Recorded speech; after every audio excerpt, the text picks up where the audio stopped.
ایک صحابیہ کا واقعہ ہے، ام الخلاد رضی اللہ عنہا، کسی جنگ میں ان کا بیٹا شہید ہو گیا تو اپنے بیٹے کی خبر نکالنے کے لیے وہ منہ پہ نقاب ڈالے معلومات کر رہی تھی کہ میرے بیٹے کا کیا ہوا.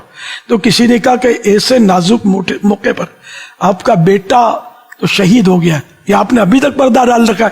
تعجب کا اظہار کیا. تو انہوں نے جو بات بتائی نا، یہ ساری میری مدنی بیٹیاں اپنے گھیرے سے باندھ لیں.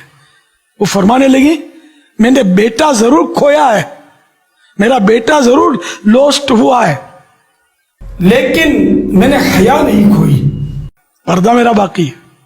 تو اس لیے کوئی سی مصیبت آئے، اللہ نہ کرے ایکسیڈنٹ آئے، اللہ نہ کرے گھر میں کوئی فوتگی ہو جائے، موت میت تو ہوتی ہے نا، پردہ رکھنا ہے. کہیں بھی جائیں آئیں شریعت کی اجازت کے مطابق، تو شریعت کے مطابق اسلامی پردہ ساتھ میں ہونا چاہیے، بے پردگی نہیں.